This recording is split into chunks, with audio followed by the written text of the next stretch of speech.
never feel happy.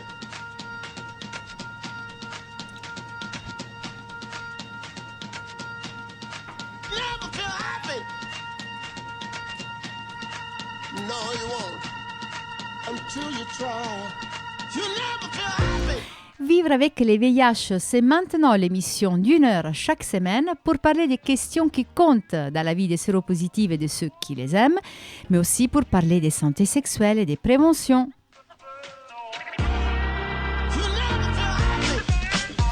Au micro, Cristina Rosati aujourd'hui pour parler du Candlelight Day organisé par les Patchwork des Noms. Après, nous passerons à De la rage de guérir au bonheur de vivre, un livre écrit par Colette Tao. Et on continuera comme d'habitude avec les infos de la semaine et les annonces du cœur.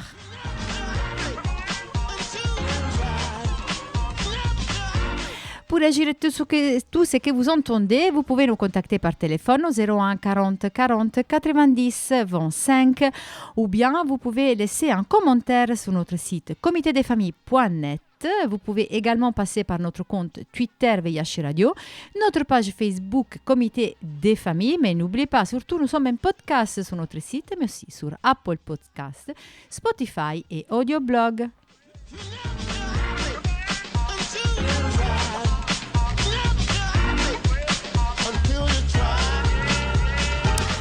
Et c'est le moment de vous présenter nos invités qui sont de l'autre côté de la vitre, qui me font des signes. Je ne sais pas s'ils m'entendent. Alors Bruno, bonjour Bruno.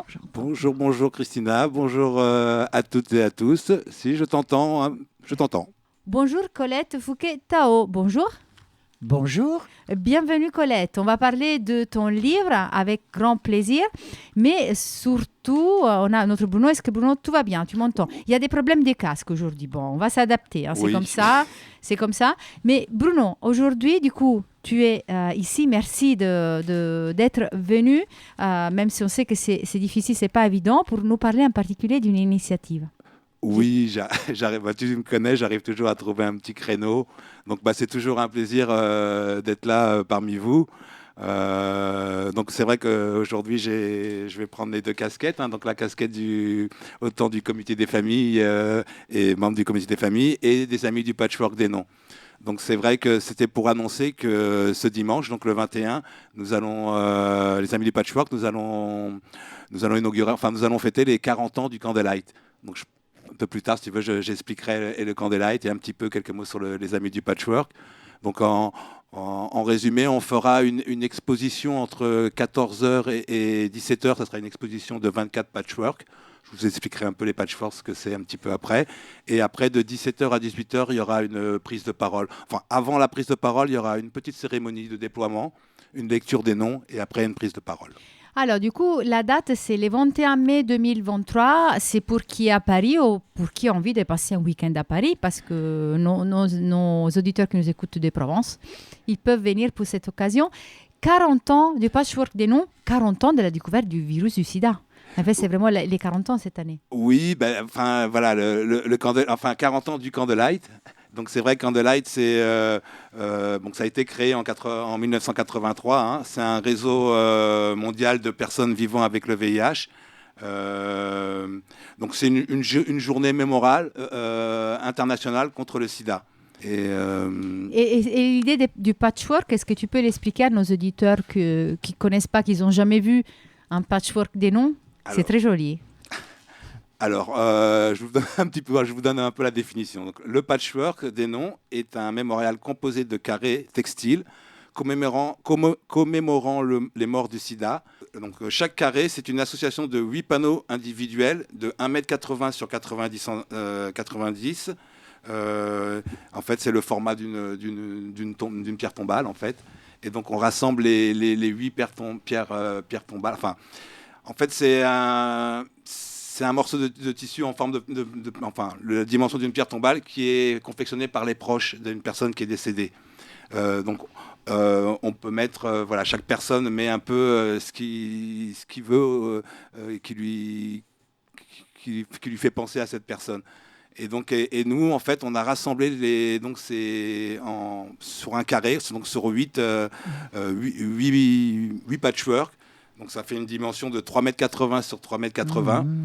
Et donc là, en fait, dimanche, on va en exposer 24 carrés de 3,80 m sur 80. Donc qui ont été confectionnés autant par des associations, autant par les proches. En général, on sort, les Amis du Patchwork sortent les 24 patchwork au moment du solidaire, une fois par an. Là, pour les 40 ans, on a le parvis de l'hôtel de ville et on va les exposer ce jour-là. Une initiative spéciale dédiée aussi à beaucoup d'espace à l'hôtel de ville. Colette, tu voulais dire quelque chose?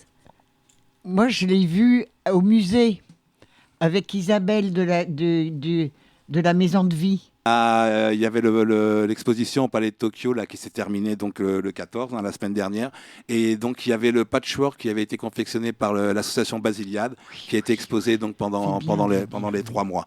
Merci beaucoup, merci Bruno. C'est vraiment une manière joyeuse. Bien d'informer, oui. De rendre bonne mémoire à des personnes qui sont décédées. Et on reste aujourd'hui à parler de la mémoire avec les livres de Colette. Colette, je me permets de dire que c'est un livre un peu de mémoire. Déjà, le titre, « De la rage de guérir au bonheur de vivre, mes victoires à l'ombre du sida ». Ce livre est sorti en 2021. Moi, je ne travaillais pas à ce moment, du coup, je n'ai pas pu t'inviter à la sortie de ton livre. Du coup, je me rattrape aujourd'hui. Ça me fait plaisir de t'inviter, Colette Tao. Moi, je connais Colette parce qu'elle vient au comité des familles, elle fait partie de notre association et voilà, elle a publié ce livre.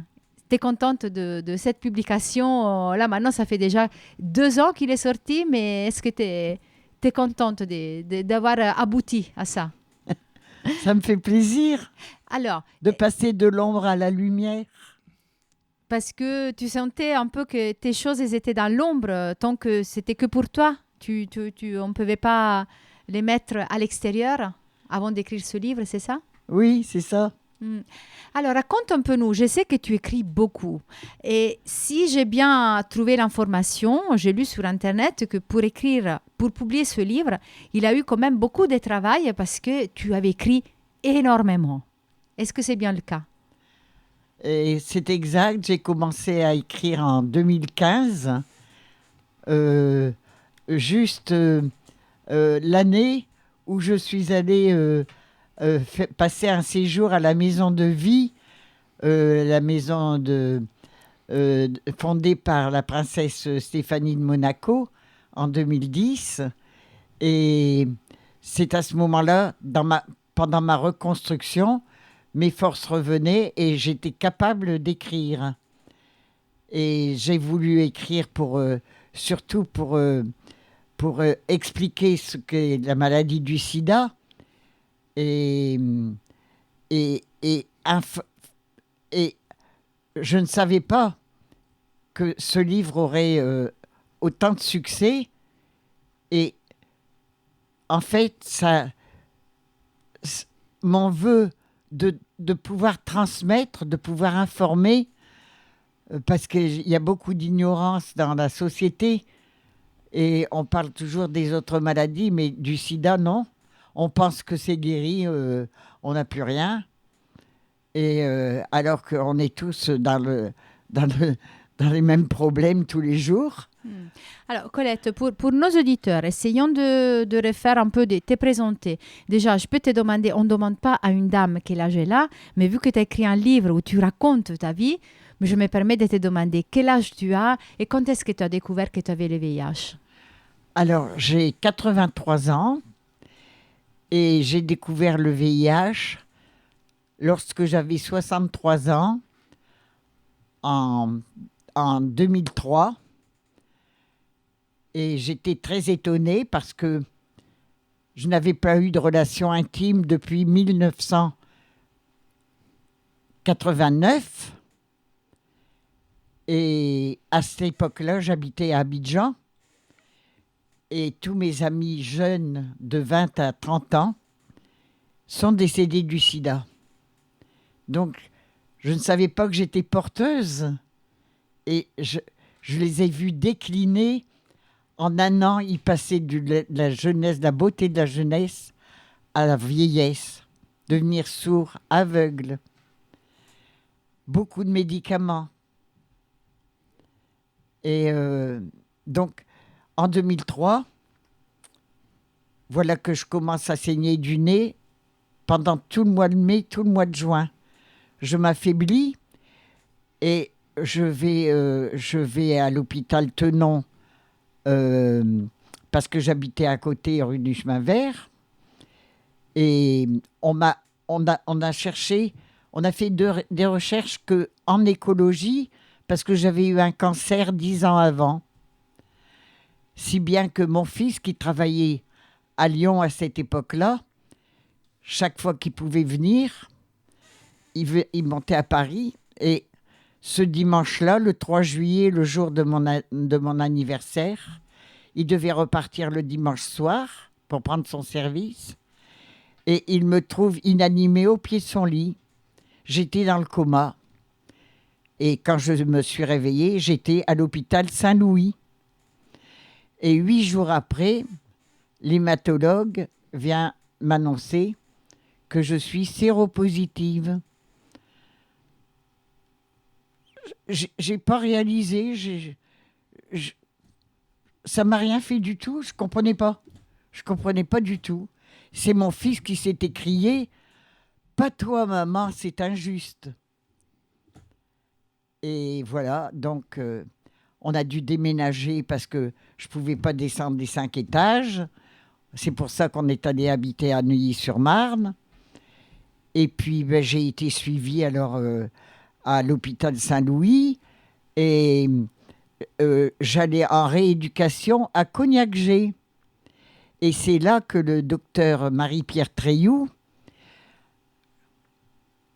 m'a demandé si je voulais changer de protocole parce que de 2003 à 2014, je n'ai été que dans les maladies récurrentes, vomissements, diarrhée, coma, fracture, nausées, en plein public, hein, dans les bibliothèques, n'importe où j'étais. Ça m'arrivait, j'étais comme ça. Et en 2005, j'ai fait les 4 maladies mortelles, le clostridium, la bronchopneumonie, la pneumocystose et la méningite. Donc j'ai été 8 mois en chambre stérile et 4 mois en rééducation à Cognac-Gé. Et donc, j'avais 13 médicaments par jour jusqu'en 2014. Et en 2014, mon fils m'emmenait avec mon petit-fils dans un champ de fraises près de Meaux.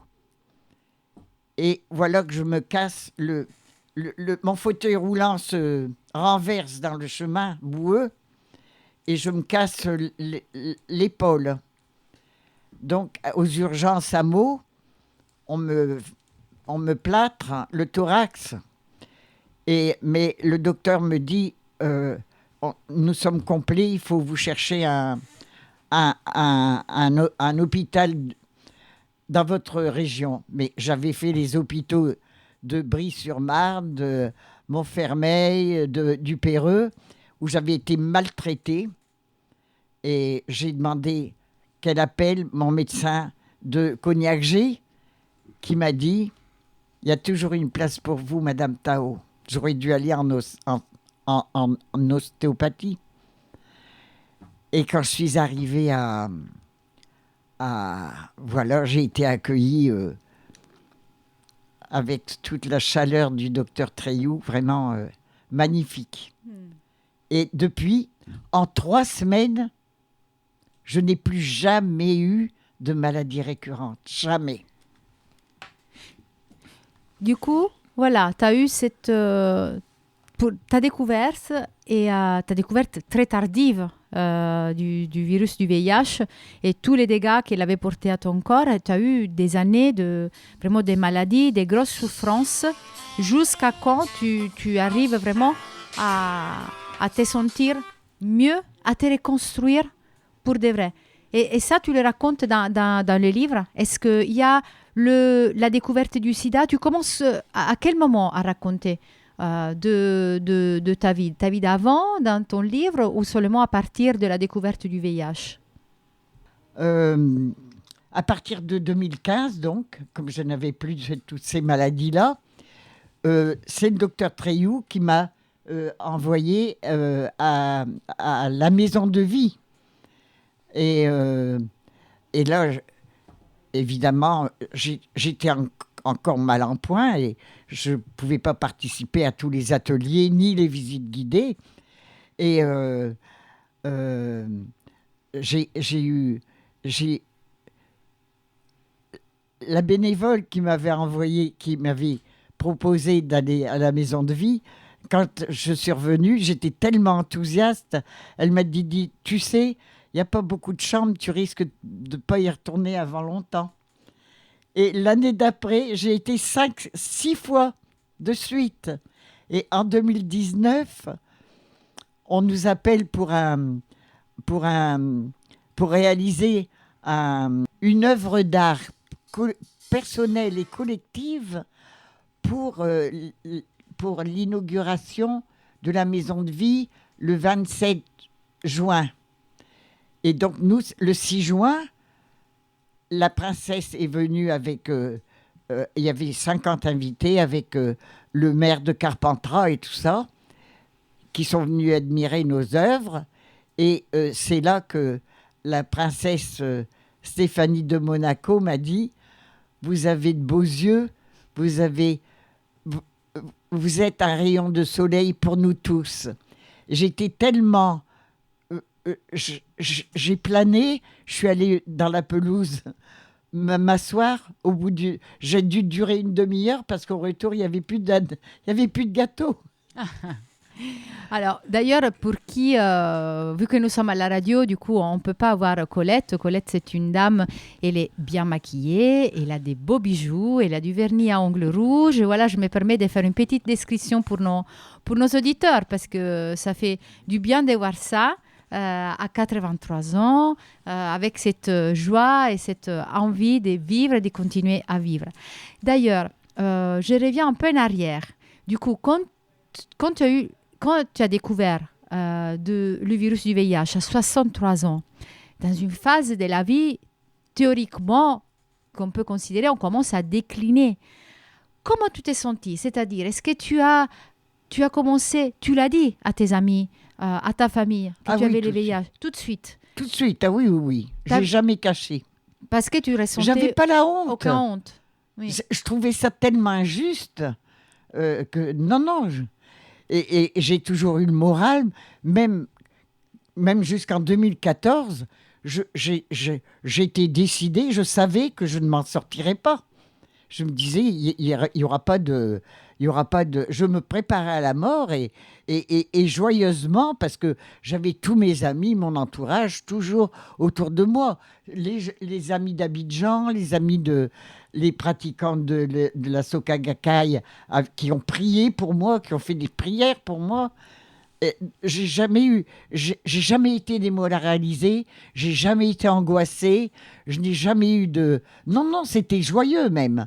D'ailleurs, le docteur Treilloux disait aux infirmières, dites à tel d'aller voir Madame Tao parce qu'elle va les mettre en forme et rigoler. Oui. Je mettais de l'ambiance, quoi. Oui. Et du coup, voilà, en 2014, disons 2014-2015, on peut dire que c'est une deuxième vie qui a commencé pour toi. Ah oui, exactement. Une renaissance. Une renaissance. Je rentre dans la vie normale. Mais alors, c'est difficile. Hein.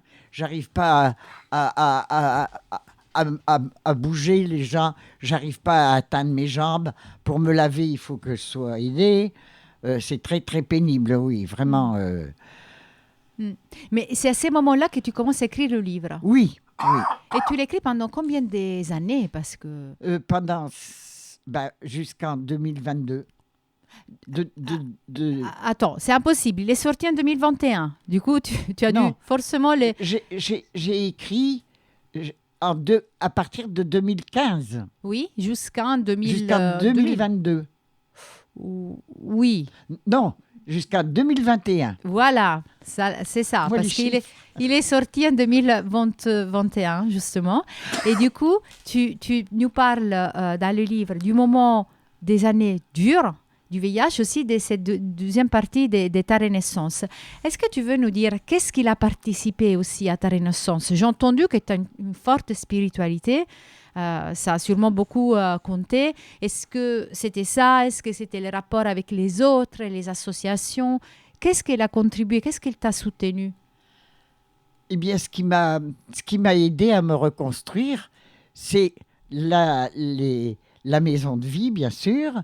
Et c'est à la maison de vie que j'ai rencontré quelqu'un qui m'a dit « Mais il y a des associations à Paris. » J'ai toujours été seule jusque-là, tout le temps. Et ça, j'en ai beaucoup souffert, énormément. C'est à la maison de vie que j'ai commencé à avoir des informations sur ma maladie, tout ça. Et elle m'a dit, il y a le comité des familles à Paris, je te donne l'adresse. Et j'ai pris contact tout de suite. Et voilà. Et je suis arrivée, à cette époque-là. Mais bon, comme j'avais du mal à me déplacer, j'ai manqué beaucoup d'ateliers pendant toutes ces premières années, là. C'est seulement il y a 2 ans que je suis un peu plus... Ça fait 1 an depuis que je suis à la PAM. Oui.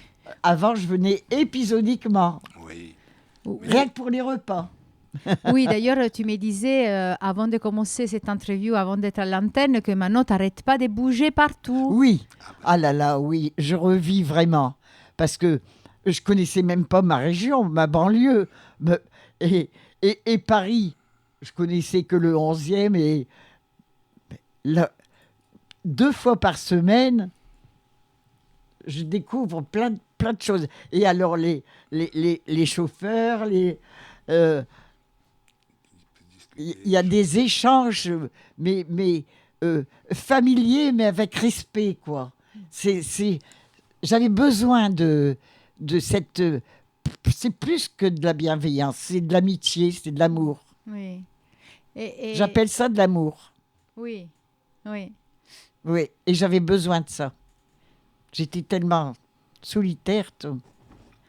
Tu t'es sentie... Parce que j'étais pas comprise. Tu t'es sentie pas comprise, même si Non, tu avais... dans la société, quoi. Oui. De toute façon, pour toutes les maladies, c'est comme ça. Il faut avoir vécu pour comprendre. Donc, il n'y a qu'à l'association et à la maison de vie qu'on est libre d'échanger. Ça, il n'y a pas de critique, il n'y a pas de jugement. Tandis que on ne peut pas leur en vouloir. C'est comme ça, ils font ce qu'ils peuvent. Ouais, moi, j'ai été aidée par ma sœur, par mon fils, constamment. Tu me disais aussi que tu avais un petit peu la méditation et tu avais aussi la personne qui est venue pour faire le tri dans tous tes papiers et dans tous tes écrits que tu faisais et qui t'a aidé à... Oui, tu as une co-auteur, il faut le dire en fait. C'est quelqu'un, Colette, qui t'a bien aidé. Qu'est-ce qu'il a fait, cette co-auteur? Alors, le premier qui m'a aidé à me remettre dans la société, à reprendre contact avec la société normalement, c'est mon co-auteur Marc Jouvenet, que j'ai trouvé par Internet et qui a été mon co-auteur. Et je lui ai donné un travail énorme parce que j'écrivais beaucoup. Je lui envoyais des mails de mon récit et tout ça. Il avait des tonnes de papier. Il a eu des tonnes de papier à trier et des photos.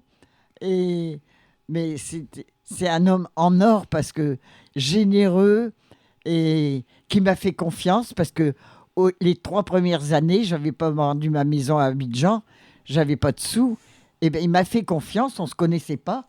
Il ne m'a jamais réclamé les 3 premières années, rien du tout. C'est un homme extraordinaire. Oui, il t'a vraiment aidé. Sans lui, disons que tes écrits... et puis c'est grâce à lui le livre.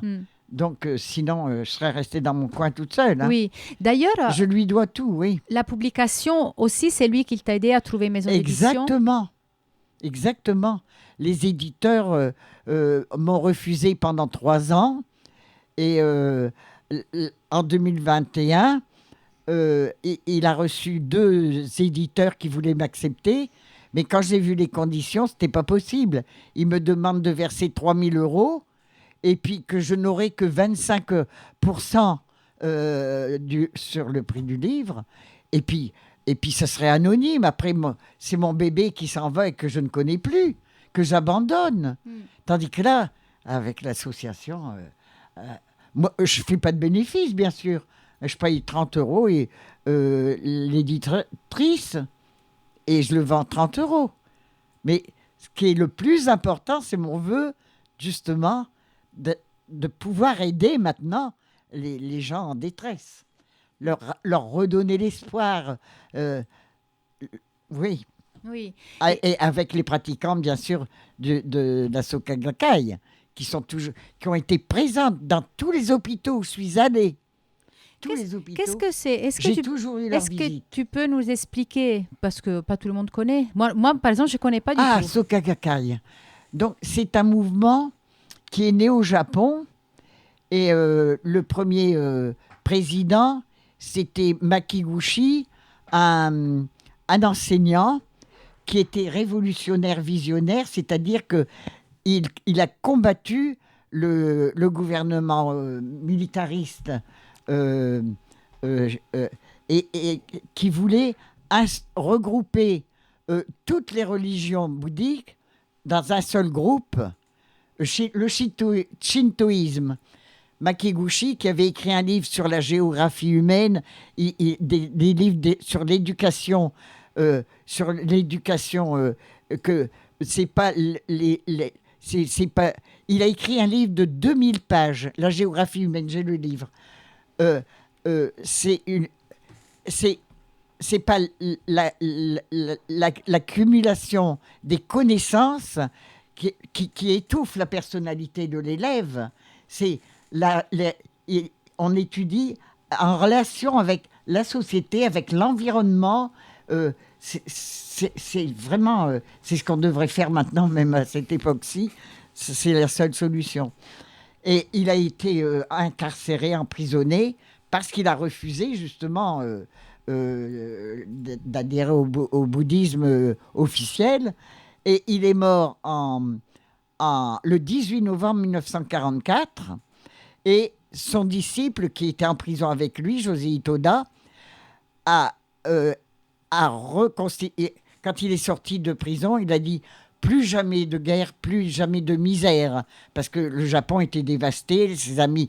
Lui-même, il était éditeur, il était malade et appauvri. Alors, avec Daisaku Ikeda, qui est le 3e président, ils allaient à pied expliquer le Sutra du Lotus, c'est la base de ce bouddhisme, et ils ont converti 750 000 familles. Et José Itoda est mort en 1958, et c'est le jeune Daisaku Ikeda qui est devenu 3e président, en faisant la promesse à son maître qui lui avait demandé de transmettre la loi, de propager la loi dans le monde. Donc, à partir de 1900...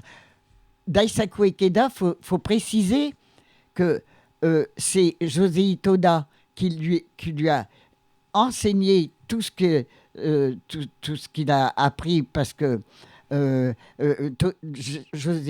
Daisaku Ikeda lui-même, il dit dans la nouvelle Révolution humaine, il écrit toute sa biographie et l'histoire de la Soka Gakkai depuis le début jusqu'à maintenant. Eh bien, il était condamné par les médecins à mourir à 30 ans à cause de la tuberculose.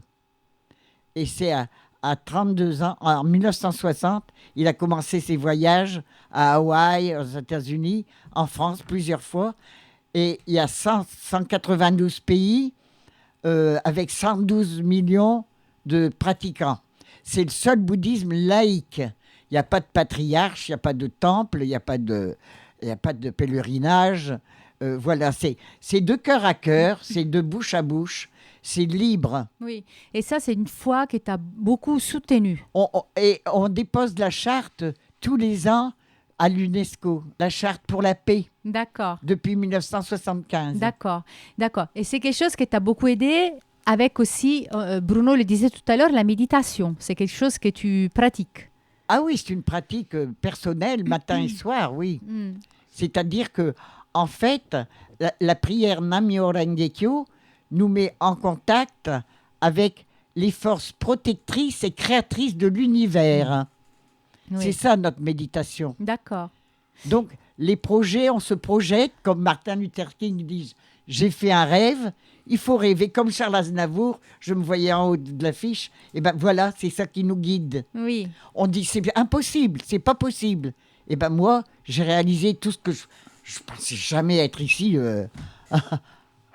Je voyais pas le bout du tunnel. Je croyais avant 2014, mais j'étais persuadée que je serais déjà morte. Oui. J'étais prête à la mort, mais sereinement. C'est pas ton heure. Alors maintenant, j'en ai pour 100 ans. Hein.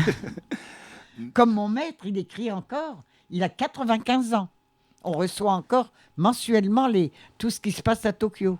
Non, parce que je veux dire, c'est vrai que Colette, c'est toujours un plaisir de passer du temps avec toi. C'est une personne voilà, qui est passionnée, qui a toujours beaucoup de choses à dire. Et c'est vrai que tout à l'heure, quand tu es arrivé, tu as dit ça me fait un peu de lumière.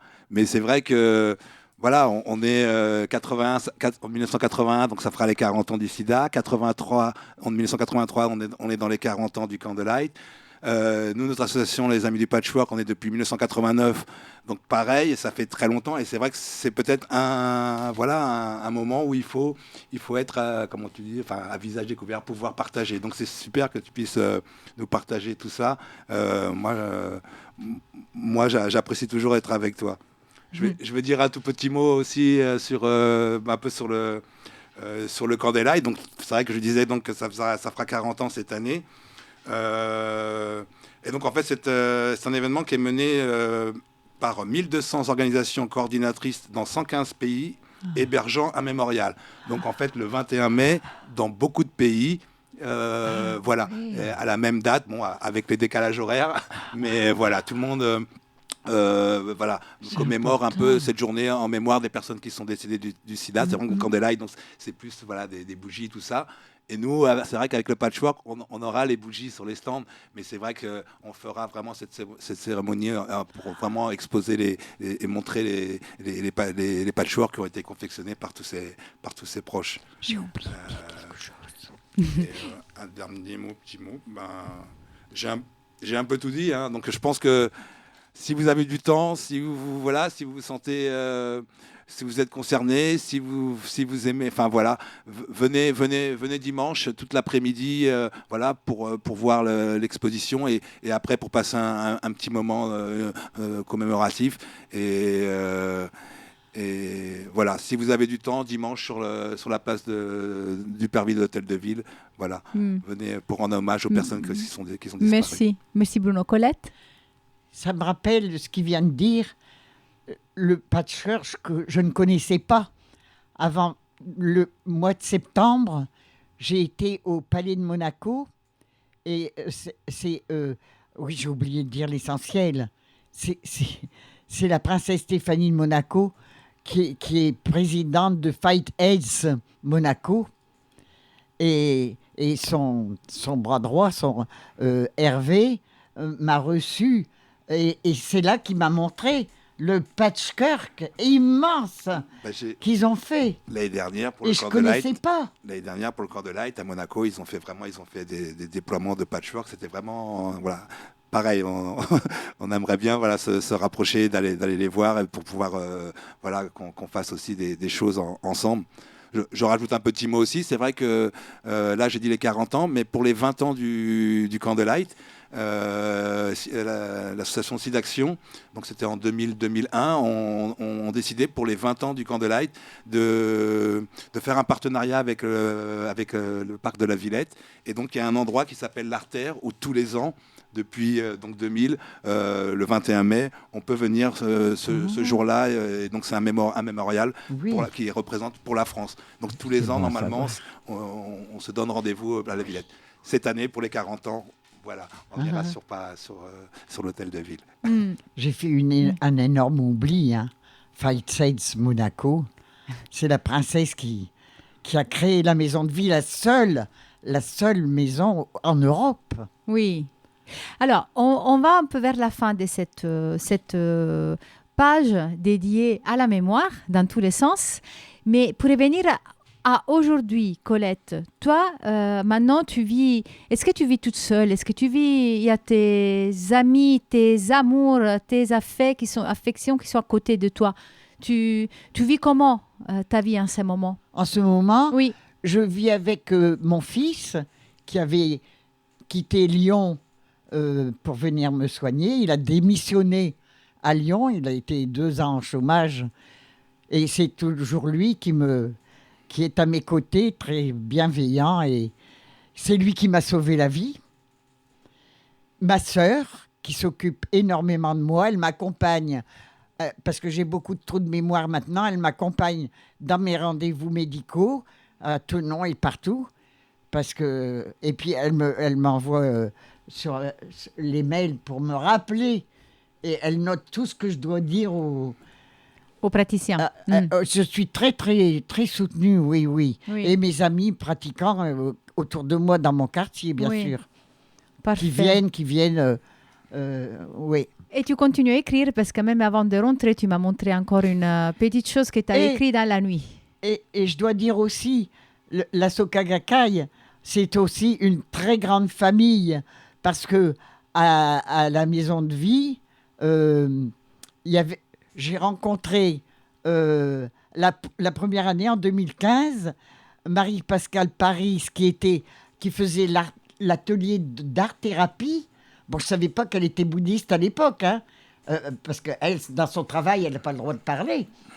Et c'est l'année d'après, il y a une des femmes de ménage qui avait balayé, elle me voyait chaque fois prier le matin et le soir. Et c'est quand je suis rentrée à Paris, elle m'appelle, elle m'a dit « mais il paraît que tu es bouddhiste ».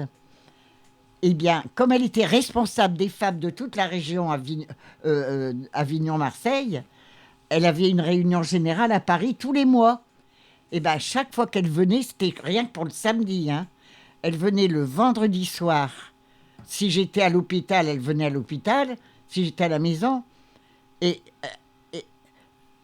elle est toujours venue me voir. Et on est toujours restés en contact. Merci Colette.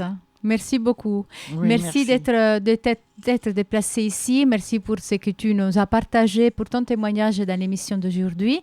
Merci à Bruno qui trouve toujours du temps pour nous. Oui, merci Christina.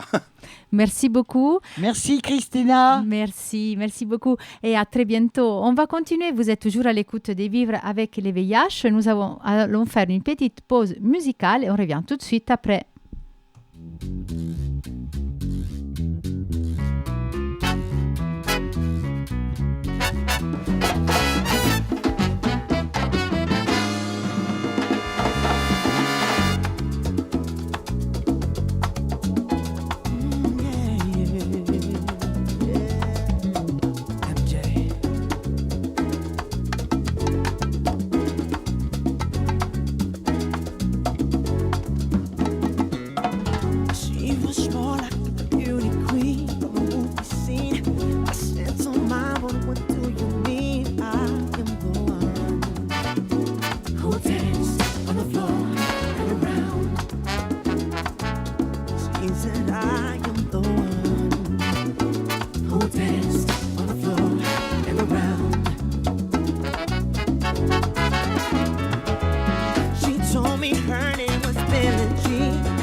People always told me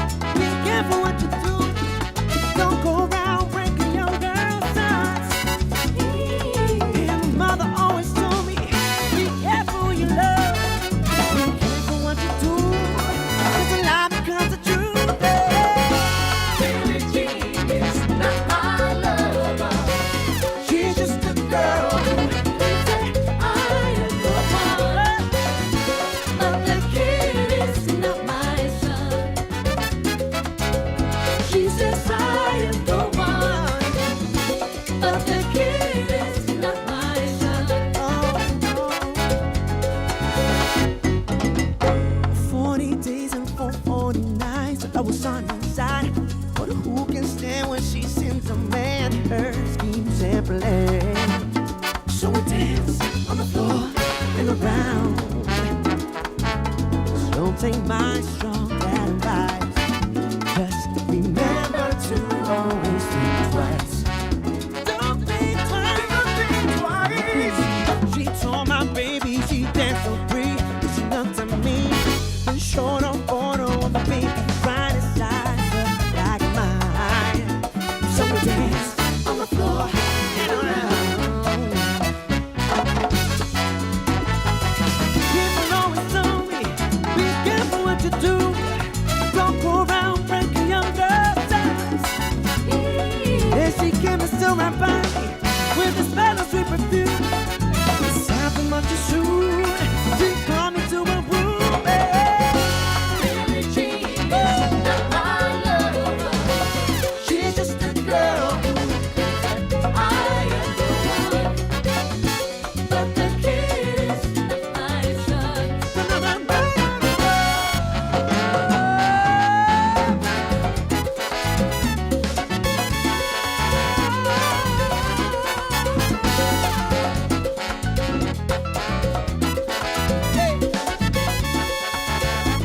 No, no, no. Billie Jean is not my lover. Billie Jean, she's not mine. No, Billie Jean is not my lover. te lo juro por mi madre, eso no está más que amante. Billie Jean is not my lover. She's just a girl who is the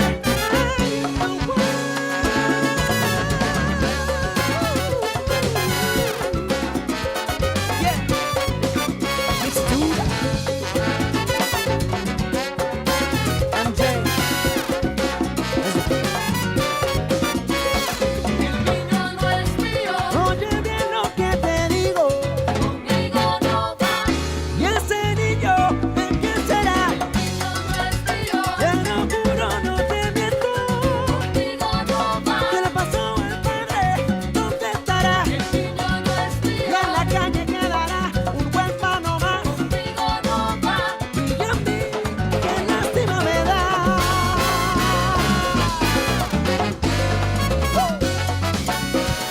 Ya, let's do it. Cállate.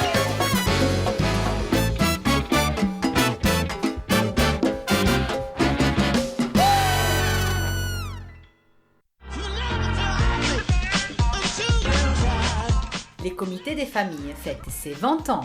Je viens de l'Afrique de l'Ouest, précisément du Burkina Faso. Et c'est étant au Burkina Faso, contrairement à la plupart des personnes séropositives d'Afrique subsaharienne qui découvrent leur sérologie ici en France, moi j'ai découvert ma sérologie étant en Afrique. Voilà. Et puis j'ai continué ma vie professionnelle tranquillement en Afrique jusqu'à ce que j'ai déclaré un cancer. Et il fallait subir la chimiothérapie qui ne se faisait pas à l'époque au Burkina Faso. Et c'était la croix et la bannière, ou bien il fallait se laisser bloquer par les barrières administratives et mourir tranquillement, ou bien il fallait développer des initiatives, trouver des astuces pour aller se faire soigner. Eh bien, c'est la deuxième solution que moi j'ai choisie. Rendez-vous le jeudi 5 octobre à 18h au comité des familles. Inscription obligatoire au 01 40 40 90 25.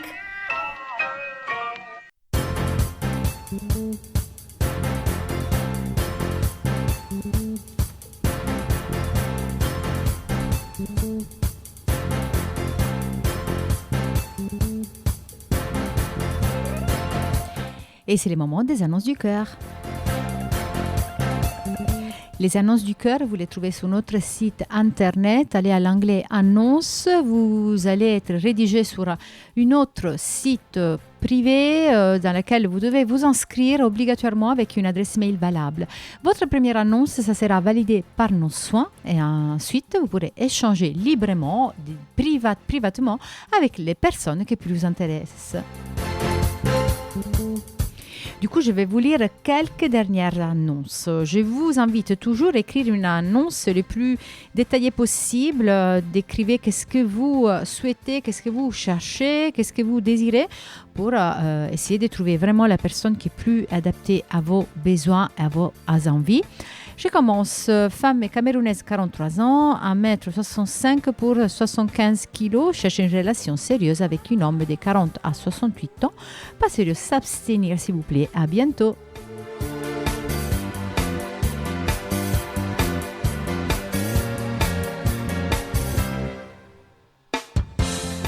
Bonjour, homme black de 54 ans qui travaille et réside à Paris souhaite faire la connaissance d'une femme sérieuse à partir de 40 ans pour une relation à long terme. Je suis ici pour trouver l'amour inconditionnel avec une femme de 30 à 40 ans. Je suis Jeanne, j'ai 37 ans, je réside en Île-de-France. Bonjour, je suis une femme dans la quarantaine, célibataire, recherchant un homme entre 55 ans et plus, même statut, pour quelque chose de sérieux. Merci et à très bientôt.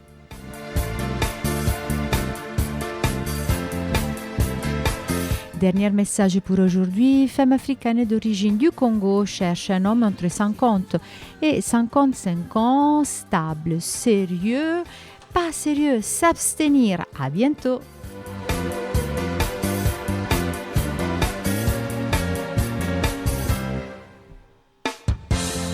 Et c'était tout pour les annonces du cœur de cette semaine. Nous passons maintenant aux infos de la semaine.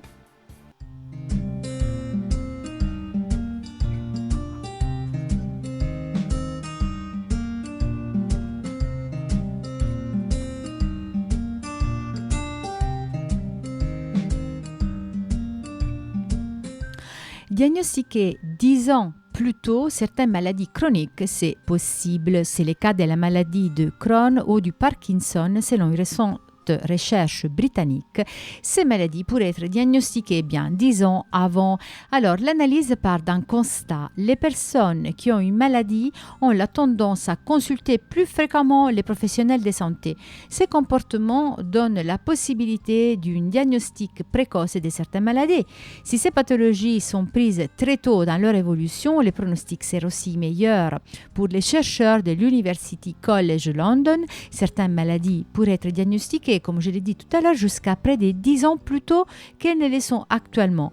Emma Whitfield, qui a dirigé les travaux, dit que si des améliorations peuvent être apportées au processus diagnostique, il est possible de diagnostiquer plus tôt certains patients atteints de ces conditions. Mais pour atteindre ces résultats, d'autres recherches sont nécessaires.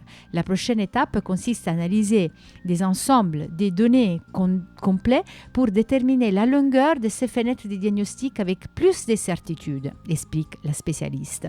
Des informations plus détaillées sur les types de changements dans l'utilisation des soins et de santé avant le diagnostic peuvent fournir de nouvelles pistes d'enquête sur la manière dont un diagnostic plus précoce pourrait être réalisé, conclut elle.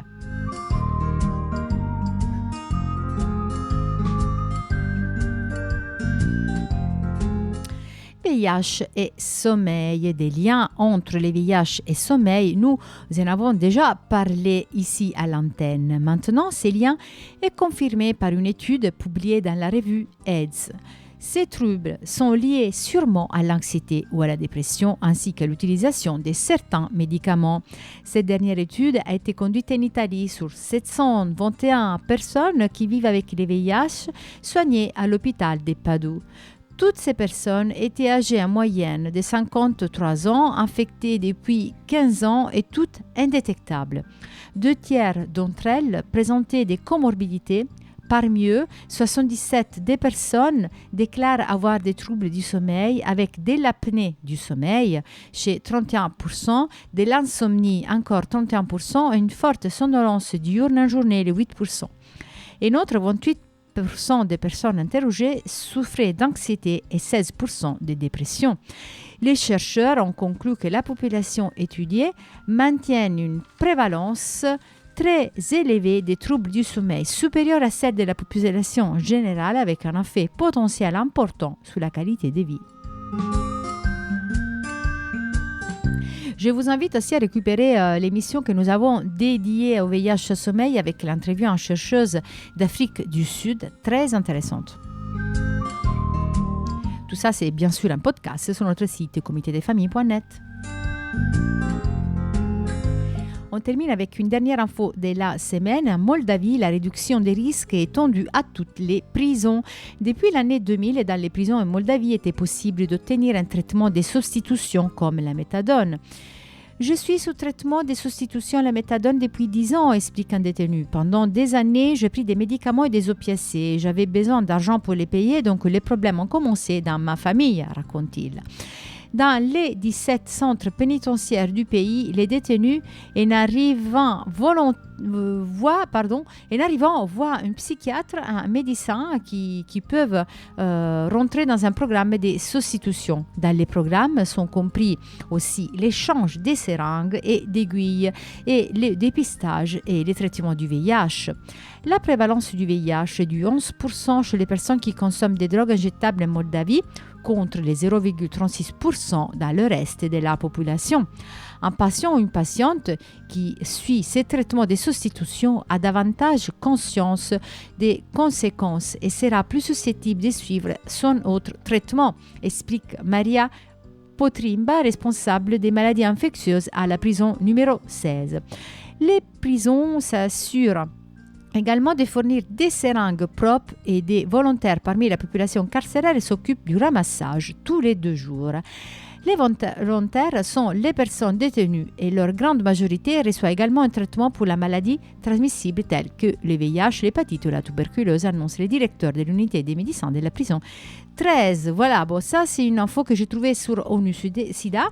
Après, ça serait bien que des journalistes locaux puissent nous confirmer qu'il y a vraiment ces programmes de réduction des risques mis en place de manière si transparente, chose qu'en France c'est encore difficile à faire. Voilà, mais ça c'est une autre histoire. Nous sommes donc à la fin de l'émission Vivre avec les VIH d'aujourd'hui. Je vous donne rendez-vous à la semaine prochaine. Je vous souhaite une très belle semaine. Portez bien soin de vous et à très bientôt.